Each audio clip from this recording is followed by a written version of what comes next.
Viável. Um pré-candidato à presidência da República, vindo lá de São Paulo e visitando a grande Imperatriz Edi Soares. Que tal, meu irmãozinho? Bom dia. Maravilha, bom dia, Ari. Bom dia, ouvintes de novo. Bom dia ao nosso convidado. O nosso convidado que está conhecendo o Maranhão, começando por Imperatriz. Isso é uma grande honra para a nossa cidade, segunda maior do estado. Perfeitamente. Né? Saiu lá de São Paulo para começar a campanha no Maranhão por Imperatriz. Conhecer bem aqui, sentir o calor literalmente no Maranhão. Já sentiu? Já sentiu? Confesso que ainda não, confesso, né? Que hoje não tá aquele um torrão. Aqui nós estamos no inverno, né? Exato. Esse nosso entrevistado tem gerado uma polêmica. Renan Santos, isso aí, gente, é o nome ele do mesmo. homem. Renan Santos. E eu estava olhando aqui, dei uma volta aqui na internet e já olhei aqui algumas polêmicas levantadas por ele que surgiram reações Brasil afora. Mas bem, primeiro seja bem-vindo. Né? Bem-vindo ao nosso programa, bem-vindo à Grande Imperatriz. Bom dia. Bom dia, um prazerzaço estar aqui com vocês. O áudio está saindo bom? Tá ótimo. Tá ótimo, excelente. Fico mais perto, fico mais longe? Tá ótimo, fica do jeito tá bom demais. Então tá, show de bola. Bom, uma honra estar aqui. Realmente estou começando minha viagem pelo Maranhão por Imperatriz. E é uma viagem que começa por uma região que pode representar o futuro e a salvação do Maranhão. O sul do Maranhão é a região que apresenta atividade econômica maior. As cidades com hoje maior PIB per capita são justamente as cidades ligadas ao universo do agro, aqui no sul do Maranhão. E as frentes agrícolas, e esse é um desafio que eu coloco, elas precisam invadir o restante do estado, subir, juntar com as cadeias logísticas, com ferrovia, usar o porto que existe lá em São Luís para escoar a produção de minérios, para escoar a produção de agropecuária, usar a parte central do estado para ter energia tanto eólica quanto energia solar, aumentar a diversidade econômica aqui, aumentar a complexidade econômica, substituir as oligarquias corruptas e tornar o Maranhão de um estado que é usado por muitas pessoas fora daqui, inclusive, como exemplo negativo em muitas áreas, como parte da solução para o país. Me satisfaça aqui algumas curiosidades antes de a gente entrar nesses meandros. Idade? 42 anos. Oriundo de onde? São Paulo, capital. São Paulo, capital. 42 anos. Pré-candidato à presidência da República. Tradicionalismo político na família? Nenhum. Minha família era uma família de imigrantes. Grau de instrução? Cara, superior incompleto. Fiz faculdade de Direito na USP. Larguei para ser empresário, quis montar empresa, saí montando empresa e tocando a vida. Qual ramo? Metalurgia, consultoria, vendas. Mas por que essa tendência de ingressar na vida pública? Desde, meu pai, desde eu era criança... Porque, veja bem, o cara é empresário, tem do que viver, trabalha pra caramba, tem uma baita de uma empresa, aí ingressa na vida pública com essa proposta de ser candidato à presidência da República. Porque eu, desde criança, eu sempre entendi a vocação pública e o papel do homem público como alguém capaz de mudar a história. Meus heróis sempre foram grandes figuras da história. Desde criança, meu pai contava histórias sobre Alexandre o Grande, sobre o Júlio César, sobre a própria independência do Brasil, sobre a história de Portugal. E eu, como sempre gostei de história, sempre estudei os grandes homens do passado. E eu sempre quis ser um desses caras, né? Eu sempre quis, de alguma medida, refletir o que os homens do passado eram no momento que eu vivi. Estudava um pouco de política, sempre fui um grande aluno na escola. Aí passei na faculdade de Direito da USP, que é a mais difícil de entrar no Brasil. Lá havia muita atividade política. Tive aula com ministros do Supremo, tive aula com Alexandre de Moraes, com o Ricardo Lewandowski, tive aula com a Janaína Pascoal, que tocou o impeachment da Dilma. Espero que não tenha aprendido as coisas erradas que eles estão fazendo, né? Só as coisas boas, né? Não, olha, não tinha muita coisa boa para aprender deles ali, confesso. Mas vamos lá. Então, já tem um know-how inquestionável, mas para quem tem independência, principalmente financeira, empresário em São Paulo, por exemplo, de repente sai por aí Brasil afora, gastando dinheiro de avião para cima e para baixo, tendo custos com hotéis, né? Há um custo para isso. E claro que a sigla partidária não cobre tudo. Isso aí tem consciência disso. Está valendo a pena? Olha, é pior do que você imagina, tá? Porque o partido que nós montamos, que é o Partido Missão, o partido mais jovem do Brasil, ele foi montado lá em novembro. Ele não tem nenhum recurso. E nós vendemos produtos, camisetas, livros, pins, bandeiras, todo tipo de coisa. Levantando recursos. E a gente levanta o recurso. Pra poder bancar as vezes. E a gente, assim, a única parte que tem avião é, por exemplo, o avião que eu peguei de São Paulo aqui para Imperatriz. O resto eu vou fazer de carro. Caramba. E vou seguir a estrada, e a gente conhece as estradas aqui do estado, são esburacadas. Mas vamos, porque assim, o que eu quero fazer, eu quero conhecer o Brasil de verdade. Se eu quero ter soluções pro Brasil, eu tenho que ir na estrada esburacada, na estrada que vai sair de Imperatriz, que eu vou subir até São Luís. Vai se arrepender, não vai? Vai. Vai. E ele tem que fazer o caminho mesmo, literalmente, porque né, é diferente de ficar fazendo vídeo em internet e tudo mais. Mas eu quero aproveitar, Renan, e voltar um pouquinho, porque o Renan, ele juntamente com Kim Kataguiri, é Kataguiri ou Kataguiri? Kataguiri. Kataguiri, que tem mandato. Eles fundaram lá em 2013, 2014 o MBL. A MBL veio com aquele objetivo de combater a corrupção, essa coisa toda, Renan. E quando a gente vê, por exemplo, a corrupção estruturada nos 3 poderes, cara, hoje, tu não acha que o MBL falhou? Entendeu como é que é? Porque tá difícil a coisa hoje, você tá entendendo? Quando se fala em corrupção, que é o que vocês criaram para combater, meu irmão, que eu acredito também que é o teu objetivo, a gente vê lá no judiciário, executivo, legislativo, tudo enrolado. Meu irmão, bela pergunta. Bela pergunta e ela gera uma reflexão, porque quando a gente surgiu, havia como um dos objetivos centrais do MBL combate à corrupção. Na época a gente apoiou a Operação Lava Jato, Sim. prisão de vários figurões. Isso.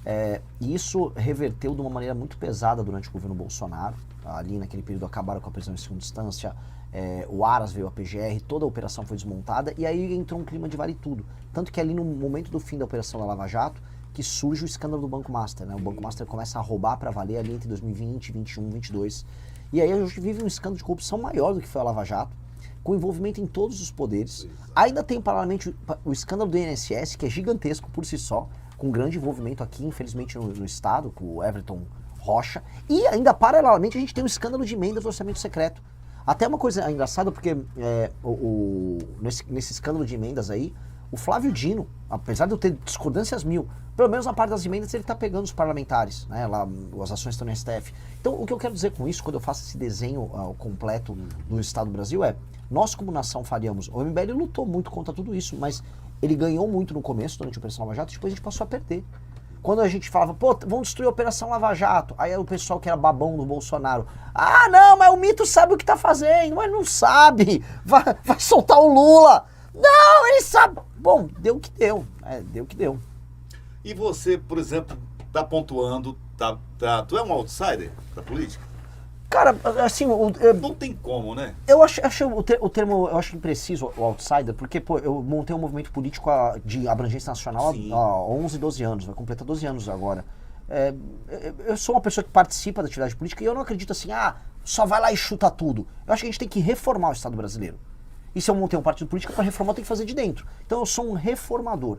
Eu sou como se fosse uma pessoa que viu uma obra, a obra está muito mal construída, está caindo os pedaços, eu falo, eu vou fazer uma reforma, vou botar essa casa de pé. É isso. Eu não quero destruir apenas a casa. Você já aparece em terceiro lugar, Renan, e aí temos figurões, comentaristas, analistas e e aí diz o seguinte, o Renan não quer ganhar, ele quer aparecer, ele quer eleger deputado. Como é que é isso mesmo? Você viu, não viu? Eu vi, mas assim, eles não sabem quem eu sou. Eles não entendem, nem eu, nem o grupo que a gente tem. Veja, se a gente quisesse ser uma estrutura política para eleger deputado, o que eu teria feito? Eu teria agora tem a janela partidária, para quem está nos ouvindo, até na última sexta-feira você poderia filiar as pessoas do seu partido para participar das eleições. Pois bem, eu poderia pegar, agora que eu sou presidente de um partido, dar o diretório de cada estado para um figurão político, ele fazia o que quisesse, elegia o deputado federal e eu passava daquela barreira. Isso é tradição, né? Essa é a tradição. Eu não fiz, nem vou fazer. Eu estou formando jovens em todos esses estados ao redor do Brasil. Ou seja, eu estou jogando um jogo difícil de formar lideranças novas. E eu, como pré-candidato a presidente, também estou me formando como liderança nova. Eu comecei essa pré-campanha para presidente no Instagram com 100 e poucos mil seguidores apenas. Um ilustre desconhecido. Agora eu já estou em terceiro. Eu ultrapassei governadores como Caiado, como Zema, já tinha ultrapassado o Ratinho. Falando verdade. E eu não estou, assim, querendo construir deputados simplesmente porque sim. Porque é um deputado que não sirva para os nossos propósitos, que defenda o que a gente defende, uma inutilidade, é só um peso morto lá em Brasília. É um cara que fica desviando emenda. E eu não tô aqui para isso. Eu quero colocar meu nome na história. Meu objetivo, qual é a minha ambição? É dinheiro? Não ligo muito para dinheiro. É fama? Não, eu gosto de ficar anônimo, gosto de ficar quieto na minha. O que eu quero? Eu quero colocar meu nome na história. Essa é a minha ambição. Eu quero colocar meu nome na história criando um grupo político incrível que vai transformar o Brasil numa potência. E essa é a única coisa que me preocupa. Bem, me dou satisfeito, Edi Soares. Eu ainda não, eu teria muito para conversar, mas você sabe que você vai enfrentar uma pedreira, muita grana, né? O tostão contra 1 milhão, aquela velha máxima, não é? E na hora do debate, nos debates, você pontuando, você vai ser pressionado a explicar o que você vai mudar nesse país. Tem muita coisa, mas qual é o teu foco? Olha, eu chegando na presidência da República, isso aqui quem está nos ouvindo, espero que entenda, uma das primeiras coisas que eu vou fazer é colocar várias regiões que estão tomadas pelo crime organizado em estado de defesa e vou alterar as leis penais e as leis de execução penal para que a gente destrua as facções criminosas. Eu preciso prender ou matar todas as lideranças do crime organizado no Brasil. Matar? Matar. Se necessário for? Se necessário for. Mas veja só, se você lidera uma facção criminosa que toma um território, a polícia entrou lá para te prender, você está com um exército armado, nós vamos destruir esse exército armado, é o que o poder organizado tem que fazer. 2, eu tenho que fazer reformas fiscais para diminuir os custos operacionais do Estado brasileiro para que a gente possa baixar os juros e baixar impostos. 3, eu preciso começar a desfavelizar o Brasil. Isso é necessário. Nós temos quase 25 milhões de brasileiros vivendo em favelas, em habitações precárias. Aqui no estado também, muito. A gente fala muito do Rio de Janeiro. Não é falta de terreno, não, viu? Não é falta de terreno, é falta de infraestrutura. Nós não temos dinheiro para investir em infraestrutura. 4, agenda de competitividade. Com energia mais barata, infraestrutura abundante, ou seja, obra a dar com pau. Temos que ter rodovia nova, ferrovia nova. E 5, e essa parte envolve muito aqui o Maranhão, uma reforma administrativa que mude tudo na política brasileira. Aqui no estado do Maranhão, os municípios têm prefeitos que vivem de receber emenda do governo federal, colocam os parceiros dele para administrar a cidade, roubam esse dinheiro, a população continua à míngua, e o dinheiro que vem para cá é um dinheiro que é tirado de outros estados, é tirado de Minas, tirado de Goiás, tirado de São Paulo. Cara, fica injusto, porque se tem estados como aqui que recebem muito dinheiro e não usam esse dinheiro porque tem que ser usado. E o que tem que ser usado? Tornar o estado economicamente independente, fazer as pessoas aumentarem a renda delas, fazer as pessoas falarem português melhor. A gente tem 15% de analfabetismo no Maranhão ainda, em 2026. Melhorar o IDH, que é a vida das pessoas. Então o que eu proponho como reforma administrativa? O prefeito de uma cidade, se ele não cumprir indicadores, o que são indicadores? O provão do SAEB, que determina a qualidade do ensino básico, a cobertura de saneamento básico aqui é 12%, isso é baixíssimo, a mancha de criminalidade diminuída, a velocidade de atendimento nas UBSs, no que são os postinhos de saúde na cidade. Se você não atinge esses indicadores, o prefeito fica inelegível por 8 anos. Se você também não bate, o prefeito não pode receber emenda no município. O deputado também não pode mandar emenda para o município para nada. Agora, se você atinge, você pode fazer tudo isso, concorre à reeleição e mais. O fundo partidário do partido passa a ser determinado pelo desempenho do prefeito e não mais pelo número de deputados que ele elege. Então, qual vira o foco do partido? Melhorar a vida das pessoas na ponta e não eleger um cara famoso deputado. Agora acontece que a coisa também não funciona só assim, não é? Na proposta, no imaginar. Dependemos de um Congresso Nacional, de uma Câmara dos Deputados, de um Senado da República, e aí precisa de aliados. E nessa conjuntura política que vem os acordos que, infelizmente, muitos deles não são de interesse público. Nós queremos lhe agradecer pela presença aqui no programa, pela entrevista que nos concede e por submeter-se a essa sabatina e nos deixar à vontade para questioná-lo. Muito obrigado. Se houver algo a acrescentar, por favor. Uma honra estar aqui com vocês, um bate-papo delicioso aqui. Fico muito feliz de ter sido recebido aqui na rádio e, enfim, eu começo aqui. Qual a sua agenda para cá? Rádios, depois eu vou vou gravar alguns vídeos aqui na cidade, vou falar sobre a história de Imperatriz, vou falar sobre a agricultura de Imperatriz, aí depois vou para Balsas e aí eu começo a subir e e hoje à noite ainda tem só para avisar, hoje à noite tem um encontro, tá no meu Instagram, Renan Santos MBL, vou fazer um encontro com seguidores e apoiadores aqui em Imperatriz, vocês estão convidados também para ir lá. Obrigado. Vai ser um prazer. E todo mundo pode ir, todo mundo pode fazer qualquer pergunta. O que eu faço como pré-candidato a presidente é microfone aberto, todo mundo pode perguntar qualquer coisa e eu vou responder, não vou ter de diversar sobre nenhum assunto. Tá aí.